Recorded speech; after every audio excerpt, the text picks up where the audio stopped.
Hello, Cancer, Sun, Moon, Rising, and Venus signs. Kamusta kayo? Sana po nasa mabuti kayong kalagayan. Welcome back po sa Star Tarot.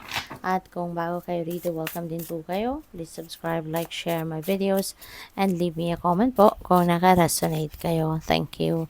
So, yung first message ninyo is for general life, and we have the lovers. Ayan. So, this could be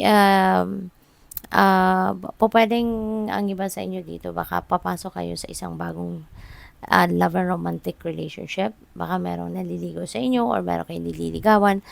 And baka around this time, baka officially magiging kayo na, no? Yung gano'n. Kung nasa relationship naman na din kayo, baka meron na ditong pag-level up, no? Baka meron kayong pag-uusap na ginagawa on leveling up your commitment. Baka meron na ditong pag-uusap na kung gusto nyo nang mag-asawa, gusto nyo nang magsama, gusto nyo magpakasal, or gusto nyo nang mag-expand, no, ng inyong pamilya, no, by pagkaanak, no. Pwedeng ganun na yung mga pinag-uusapan ng iba sa inyo rito, no. So good luck sa iyo. Or pwede rin na desisyon nito, no. Baka meron kayong pagdedesisyonan sa ngayon na sitwasyon na related sa inyong relationships. So, pwedeng ganun din ang ganap. For your money, career, and finances, we have Hanged Man. So, parang may mga delays na sa ginagawa ninyo. Meron kayong mga delays, meron mga blockages, merong mga inaasikaso kayo dati. Tapos ngayon, baka natigil, baka ngayon, hinto muna, no? Nagkaroon ng pause, kumbaga, for whatever reason, no? So, while it is being paused, no? While it's being like parang tumigil muna yung pag-progress, tumigil muna yung paggalaw, no, ng mga bagay-bagay. Maybe this is the right time then para mag-reevaluate kayo ng mga nangyayari sa buhay ninyo. Maybe this is the time or perfect time para din na makapag-isip-isip muna, makapag-nilay-nilay muna. So, sa inyong relationship naman, we have the Star. Wow. So, this is new beginning energy. So, possible, no? So, since we also have the Lovers, mayroong pagsisimula ng bagong relationship. So, definitely, mayroon talaga magsisimula dito ng bagong relationship sa inyo. Possible na brand new talagang relationship ito na papasukin ng iba sa inyo rito. Pwede rin na kung kunyari nasa relationship na kayong dati, baka nagkaroon kayo ng problema ng inyong person in the past or recently. Baka nagkaroon ng hindi magandang pag-uusap, nagkaroon kayo ng hindi magandang relasyon, no, lately. Baka mayroong pag-aaway, may ganon, you're not on the same page. And so siguro sa ngayon, you're going to give another chance, no, sa inyong person.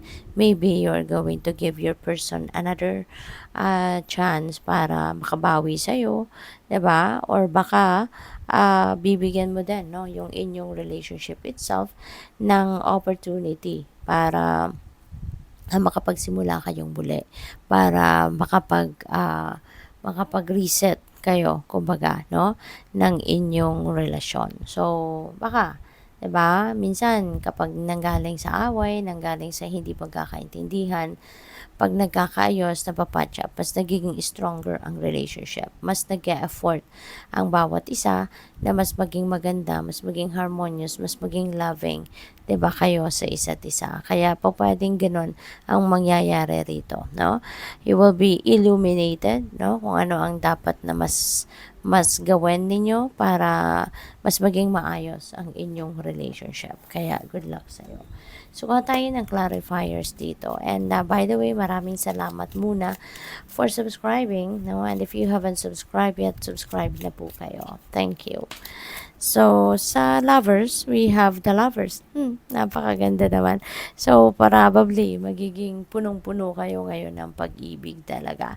Maybe your heart or your heart is going to be oozing with love talaga sa ngayon, Cancer, no? So, siguro, mas marami talaga ngayong, kumbaga, mas intense, no, ang pagmamahalan ninyong dalawa ngayon, or ikaw lalo-lalo na, maaaring talagang mas punong-puno ng pagmamahal at pag-ibig ang puso mo at handa kang magpatawad, 'di ba?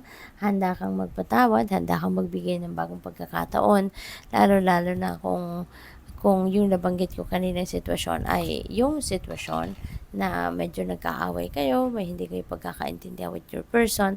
So, mas pipiliin mo yung pag-ibig, mas pipiliin mo yung pagpapatawad, no? At magbibigay ka ng bagong chance sa inyong relationship at sa inyong person. Kaya, good luck sa'yo.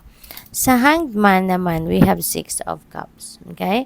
So, Six of Cups is may offer, no? Baka meron ditong mag-o-offer sa inyo ng trabaho, meron mag-o-offer ng pwede may mag-offer ng bagong career opportunity or business opportunity dito for some of you. Feeling ko din dito, baka merong magbabayad ng utang, no, Cancer, o may taong pagkakautang sa'yo, maaaring ngayon magbibigay na siya, or baka ngayon, kumbaga baka gagawin niyang installment, o yun na napipick up ko, doon sa kanyang inutang sa'yo. We have the High Priestess. Ayan. So, you're divinely guided, no? Paalala ito sa inyo, Cancer, na ginagabayan kayo ng Divine Universe sa kung ano man ang mga desisyon na gagawin ninyo ngayon, lalo-lalo na related sa inyong relasyon. Okay? So, pakinggan ninyo yung inyong intuition, pakinggan ninyo yung bulong ng inyong intuition sa ngayon kasi divinely guided kayo. Yan ang makakatulong sa'yo na mas mapag-isipan mong mabuti kung ano ang dapat mong gawin, no? Makapag-desisyon kayo ng tama na hindi ninyo pagsisisihan in the end, okay? So, tignan natin kung ano pang mensahe para sa'yo. Kuha tayo ng final message ni Cancer.